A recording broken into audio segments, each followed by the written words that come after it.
Your acceptance speech. Thank you very much.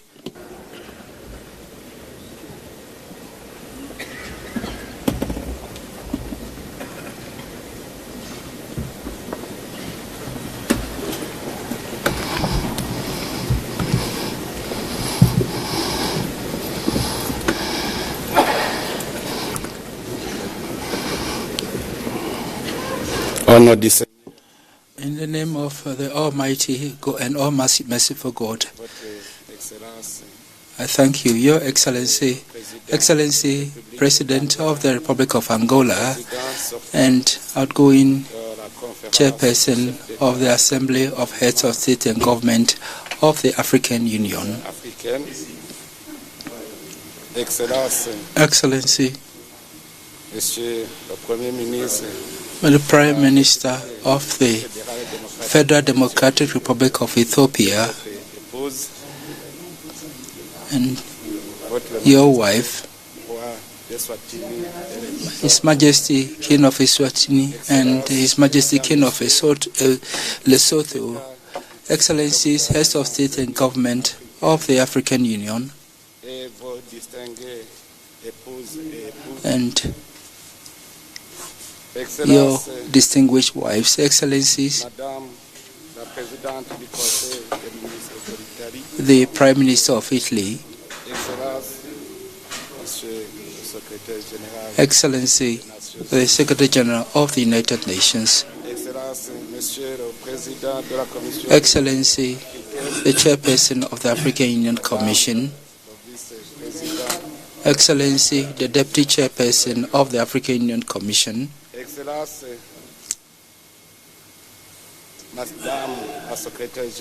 Excellency, the Deputy Secretary General of the United Nations, Excellency, the Deputy Chairperson of the African Union Commission, Excellency, the representative of the Palestinian Authority, distinguished delegates, ladies and gentlemen, all protocols observed. May the peace of God be with you. At the outset, I would like to thank God who has enabled us to gather here in this beautiful city of Addis Ababa. I would like to express my deep gratitude to the Ethiopian authorities for the warm reception accorded us and for the legendary hospitality extended to us during our arrival in this country. And we also express our deep gratitude for what has been the compliments extended to us during our stay here. Ethiopia has once again confirmed its historic role as a land of African unity and dialogue among peoples.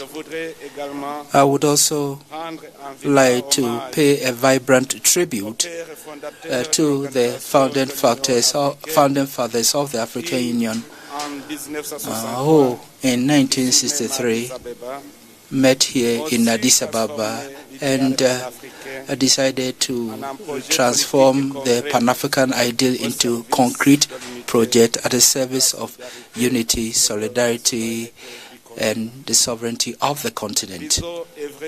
They labored with conviction to make OAU, which became the AU, an instrument of liberation, dialogue, and cooperation among African states, convinced that unity was the pathway to dignity and the progress of the continent, a precious heritage which continues to inspire us. So I will align myself with the others to celebrate the memory, courage of our illustrious forebears.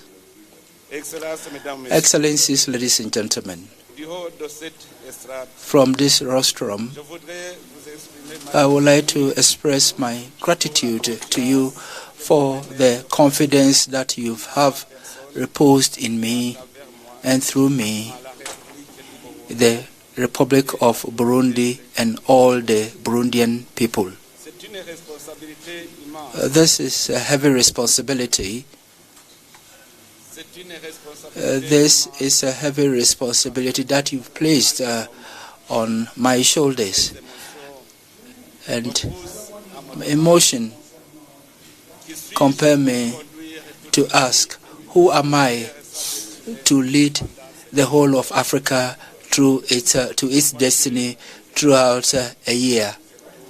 And through, thank God, who strengthens me, I will be able to do that, because He doesn't choose the strongest, but He rather fortifies and strengthens those that He chooses. Thus, it's with great honor that we accept with humility the duty, with sense of duty and devotion, this duty of serving our continent in its diversity. Excellencies, ladies and gentlemen, today more than ever, the honor that you've done to Burundi today is historic. It is the expression of the confidence or trust placed in a nation which has suffered a lot from the effects of colonization, a nation which has been adversely affected by history, but which has been able to overcome through dialogue, reconciliation, and political will. So I wish to assure you that Burundi would exercise the chairship in the spirit of listening, impartiality, and cooperation with all and for the good of all. We intend to work with all countries, with the African Union Commission, and with all our organs in the search for consensus. In the same vein, I would like to express my gratitude to the outgoing chair and brother Jean Lorenzo, and I congratulate him for the work done, and I also commend him for the quality of his leadership, his consistency in action, and his unswerving commitment to the African continent. Under the impetus of Angola, the African Union has made strides, especially in efforts to rationalize our meetings, streamline our working methods, and improve the efficiency of our decision-making processes.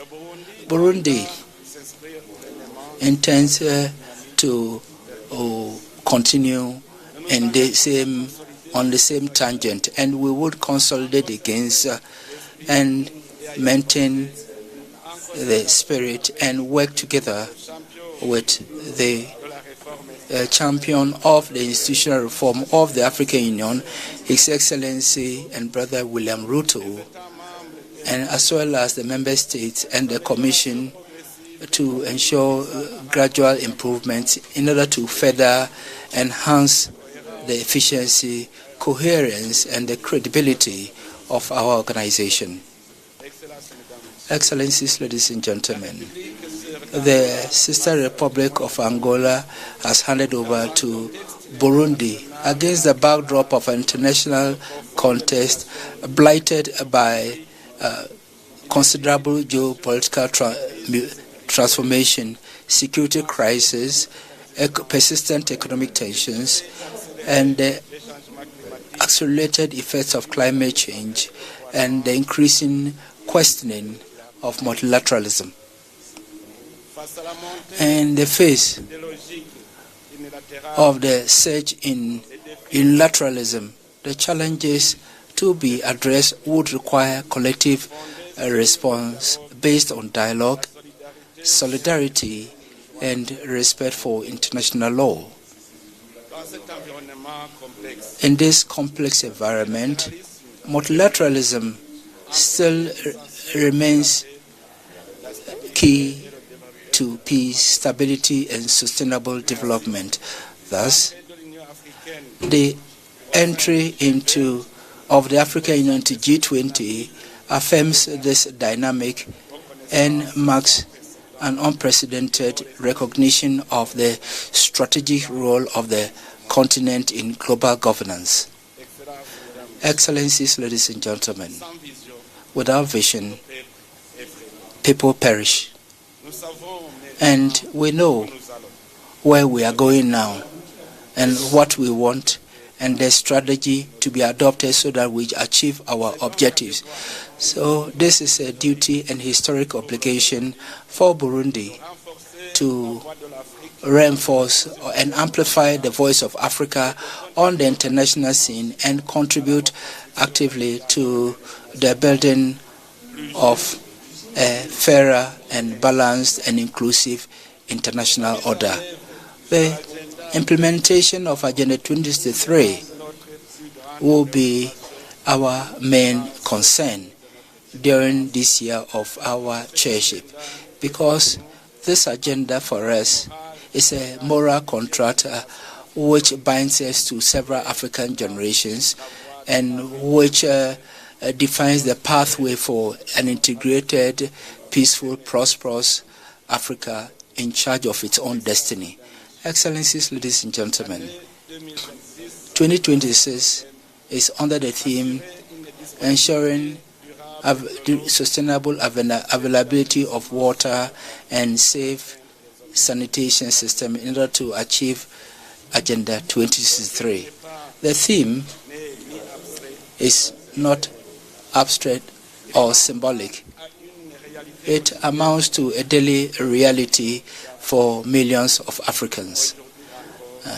And today, more than 400 million citizens of our continent do not have access to safe, potable water, and more than 700 million are deprived of safe sanitation services.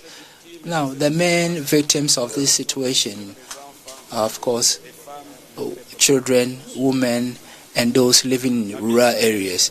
The implementation of the theme would be the main strategy pillar of all member states of the African Union. In reality, the absence of potable water as well as safe sanitation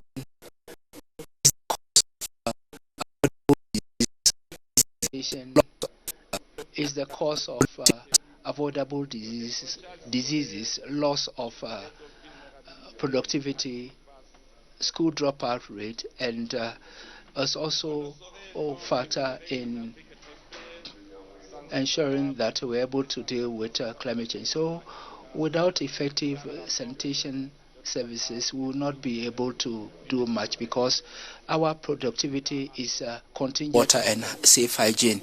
In Burundi, the roadmap of the vision and the roadmap of its vision, we intend to expedite access to potable water so that between now and 2040, each rural family would have access to potable water within a distance of 15 minutes.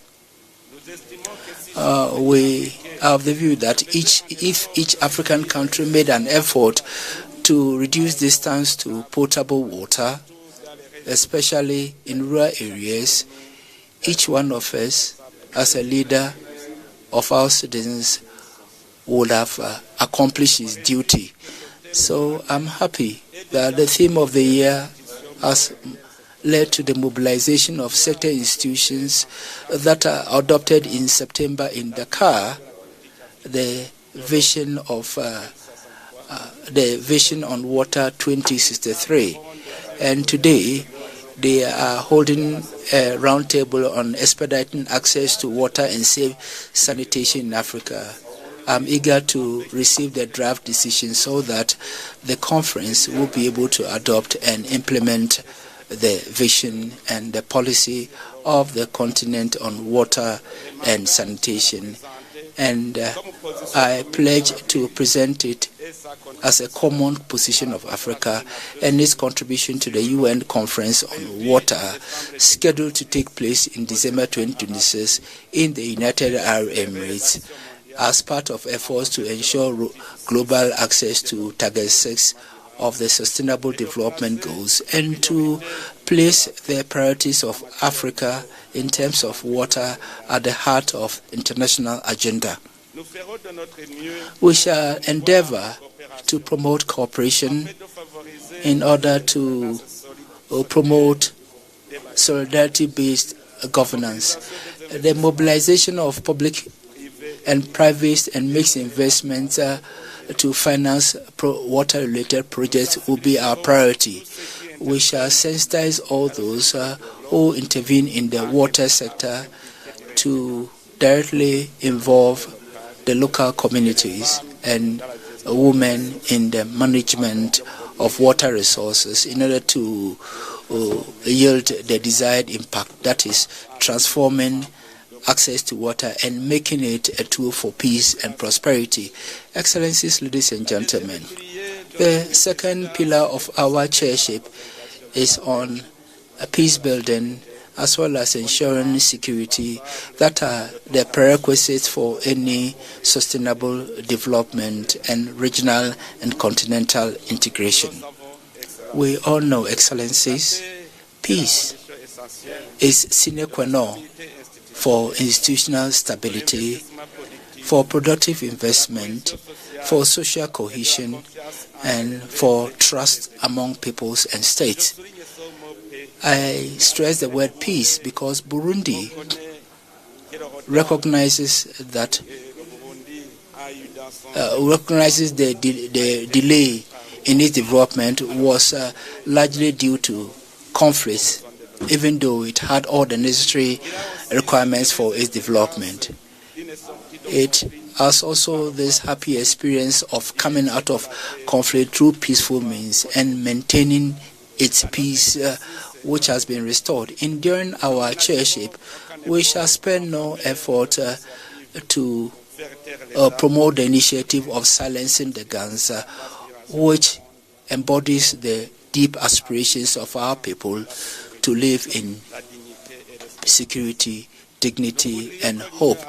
And we want the African Union to put premium on strengthening complementarity between the African peace and security architecture and then African governance architecture in a holistic approach combining conflict prevention, early warning, preventive diplomacy, mediation, inclusive governance, and post-conflict reconstruction in close collaboration with the regional economic communities and the regional mechanisms in order to restore peace. Excellencies, ladies and gentlemen, the experience on our continent shows that durable peace can only be built through inclusive process of permanent dialogue, reconciliation, reinforcing of national cohesion, and consolidation of institutions. It's also contingent upon the promotion of participative governance, justice, and balanced economic development, as well as taking into account the structural drivers of fragility, especially poverty, persistent inequalities, exclusion of youth, and the marginalization of some sections of our society. We shall once again resort to the dynamism and then the good faith of the youth, whilst also involving women, to reflect on a sustainable strategy for preventing conflicts in Africa. Therefore,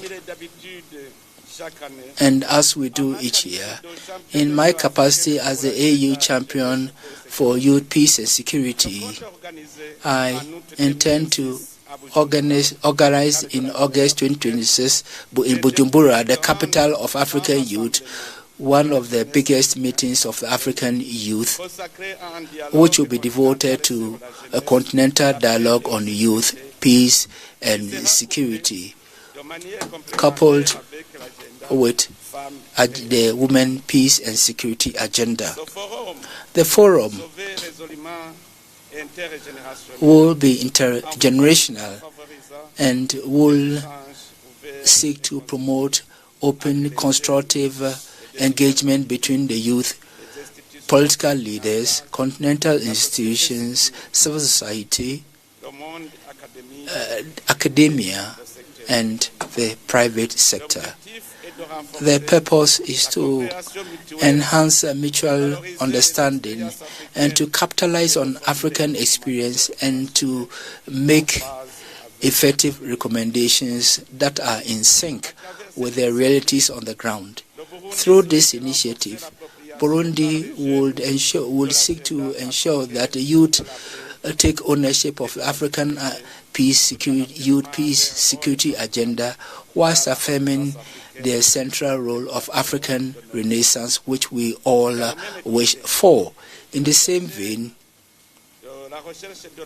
the search for peace and enhancing African solidarity, we would initiate a collective reflection on the need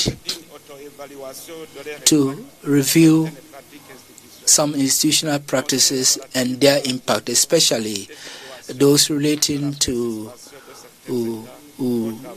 the participation of some states in our work. In reality, in responding to the principles and the normative framework willingly adopted by our organization, especially Article 30 of the Constitution Act, experience has, however, shown that sustainable peace and peace are contingent upon dialogue, listening, and inclusion. Furthermore, the sad observation is that the categorization of these would only make citizens who would sit on the fence and would not be involved in the activities of the state, because though authorities are accountable to citizens and would also have to engage with the external world. And so this calls for a balanced reflection on the most effective modalities to preserve our common values of unity, solidarity vis-à-vis our people, whilst maintaining open channels of communication necessary for mediation and preventing crisis and ensuring the restoration of constitutional order. Excellencies, ladies and gentlemen, peace and security cannot be effective on our continent if there are countries in Africa that are attacked against the backdrop of geopolitical, of economic interests of the major powers. We want the voice of Africa to be raised in respect of international law, the territorial integrity of our countries, the sovereignty of our states, and the rights of people to decide their own destiny. No African country should be recolonized, invaded, or obliged to submit itself to any power in the 21st century. Thus, the human values enshrined in the UN Charter should prevail. Excellencies, our continent will not win the battle of development as long as we have conflict in some parts of the region. The situation in the east of the Democratic Republic of Congo, in the Sahel, Somalia, Sudan, and the Central African Republic remind us each day that the crisis in these countries inexorably affects the entire continent. Each conflict undermines our economies and the youth of millions of African youth. That's why I want to appeal to each one of us to support the AU conflict prevention mechanisms and speak with one voice to silence the guns on the continent. Durable stability in some regions calls for solidarity and the commitment of all African states, international partners, and regional actors. The Burundian chairship of the African Union would continue to fully assume its role as catalyst, just as Angola did, so that our joint efforts would help restore peace, enhance the resilience of our people, and open sustainable development prospects and help bring about stability. Excellencies, ladies and gentlemen, the third pillar on which we need to focus on is the future. And that forms part of the vision of African Renaissance based on innovation, science, skills development, and the empowerment of women and youth, which we call A-Rise. In reality, statistics show that Africa would have a population of more than 2 billion in 2050, many of whom will be youth. The demographic dividend can be a strength or risk based on the choices we make today. Our capacity to transform the demographic potential into engine of growth, stability, and job creation will depend on the choices we make in terms of education, vocational training, scientific research, and access to jobs. And so here, I want to stress youth employability, because we note that there is brain drain from Africa to the developed countries. And through A-Rise, we need to encourage the reinforcement of educational system, build skills required by the labor market, as well as investments in science, technology, and innovation as essential instruments for the structural transformation of our economies. In our action, the economic and social empowerment of women should be given a pride of place, and it should be cross-cutting in all action, because we are convinced that no sustainable renaissance will be possible without the full participation of women at economic, political, and social life. As the missionary of the African Union, I will continue to contribute with my peers so that states take into account the role of youth and women in development. The Burundian experience in creating Youth and Women's Bank has contributed to the creation of an ecosystem which promotes youth and women entrepreneurship, access to financing, and access to market, especially within the framework of the implementation of the African Continental Free Trade Area.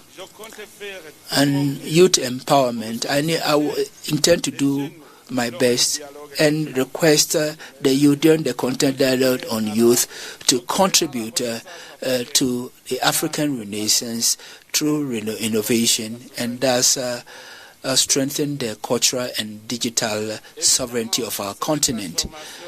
Obviously, this transformation can only be dynamic if it brings together all African economic operators among themselves.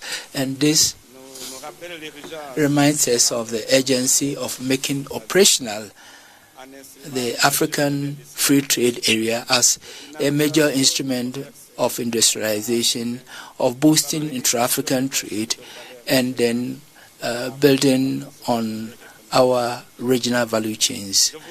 So at this stage, I would like to thank all the member states that have ratified the ASEFTA treaty, because now we can effectively launch its operationalization. Excellencies, ladies and gentlemen, we need to keep in mind that the attainment of our common vision is contingent upon the gradual, coherent, and decisive implementation of the flagship programs of the African Union, which underpin Agenda 2063. Therefore, the development of cross-border infrastructure is sine qua non for the economic transformation, competitiveness of our economy, and effective cooperation among our people. Therefore, so our program will be in line with the development program on infrastructure in Africa, which is the pillar of continental transformation, and which seeks to link our countries through transport, telecommunications, and energy. And it will be remiss on our part if we also don't focus on the permanent search for food security, which underpins any human development. Thus, the comprehensive agriculture development program in Africa would help create jobs and would also enhance the resilience of our economies in the face of the effects of climate change. That's very important. In Burundi, agriculture remains the main means of subsistence of the bulk of our population. And this reality has compelled us to place agriculture, nutrition, and public health at the heart of our national policy. And this experience is guided by a conviction which has become the basis of our public action. Each Burundian should be able to eat in every part of our country. And this translates our vision of a human-centered development, which starts with adequate and healthy food and is consolidated through the capacity of each African to meet his or her needs through his or her work. Excellencies, ladies and gentlemen, the permanent quest for good governance is one of our priorities. And we shouldn't forget the importance of the African peer review mechanism as an essential tool for promoting good governance. Its reinforcement would have contributed to enhance trust, promote institutional stability, as well as the credibility of our states, a situation which is necessary for durable peace, inclusive development, and successful continental integration. We shall continue to support the organs of the African Union, the AU Peace and Security Council, the Pan-African Parliament, the African Court on Human and People's Rights, as well as the African financial institutions, because a strong union is based on effective and credible institutions with adequate resources to enhance their operations. And so I would like to pay a vibrant tribute to all the staff of the African Union. Their professionalism, often which goes unnoticed, is essential, and that drives the operations of our organization. Burundi pledges to support their efforts and promote an effective and respected continental organization. In implementation of our priority, we shall attach a premium to the reinforcement of strategic partnership of the African Union based on mutual respect, the alignment to African priorities, and win-win situation. We shall work to consolidate cooperation with the United Nations, international financial institutions, bilateral and multilateral partners, and with the private sector and civil society in order to mobilize resources, the necessary competence to enable us expedite the implementation of Agenda 2063. Excellencies, I'm convinced that Africa is capable of working with its shoulders with its chest held high through its sons and daughters. The experience is an Africa that is on the move and confident in its capacity of its people to overcome the challenges. We shall ensure that this collective action is carried out in a spirit of inclusion, solidarity, and shared responsibility at the service of the highest interest of the African continent. Excellencies, ladies and gentlemen, heads of state and government, permit me in closing to pay a vibrant tribute to His Excellency Antonio Guterres, United Nations Secretary General, whose mandate is drawing to a close. Throughout these years, he has symbolized the values of multilateralism, dialogue, and international solidarity in a global context blighted by a myriad of crises and unprecedented challenges. Africa would like to commend him for his sustained efforts to promote peace, sustainable development, and ensure that our continent played its rightful role in global development. His support for African Union's efforts, and his call for collective solution will be a source of durable inspiration. And at a time when he is getting ready to hand over the torch to his predecessor, we express our deep gratitude to him and wish him the best in his endeavors at the service of peace, human dignity, and his efforts for a just world. May you now give him a round of applause, because maybe this is the last time that he's participating in the ordinary summit of the African Union. So may the Almighty God continue to guide you, Excellency Secretary General. And it's on this note that I conclude, and I thank you, Excellencies, ladies and gentlemen, for your kind attention.